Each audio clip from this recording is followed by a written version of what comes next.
গত রাতে রাত 3টে রাহুল আয়নায় এমন একজনকে দেখেছিল যে ঘরে ছিলই না।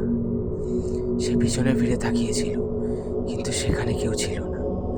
সে ভেবেছিল সব শেষ, কিন্তু আসল দুঃস্বপ্ন তখনই শুরু হয়েছিল।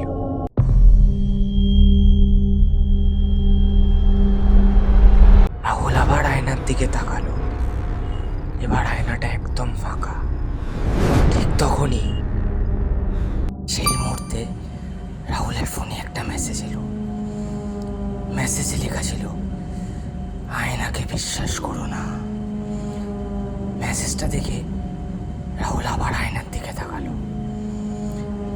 আয়নায় পুরো হুবহু ওর মতো দেখতে একজন দাঁড়িয়ে বিকট হেসে বলল, আয়নাকে বিশ্বাস করো না।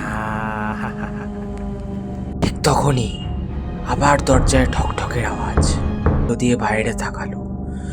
অন্ধকার করিডোরে একটা ছায়া ধীরে ধীরে এগিয়ে আসছিল, কিন্তু তার মুখটা এখনো দেখা যাচ্ছিল না। দরজা থেকে সরে এলো। ঠিক তখনই দরজার নিচ দিয়ে একটা কাগজ ভেতরে ঢুকে এলো। রাহুল এটা দেখে স্থির হয়ে গেল। তার চোখের সামনেই লেখাটা আবার বদলাতে শুরু করলো। তাতে লেখা ছিল, এখন অনেক দেরি হয়ে গেছে। কিন্তু আসলে অনেক দেরি হয়ে গেছিল কার জন্য?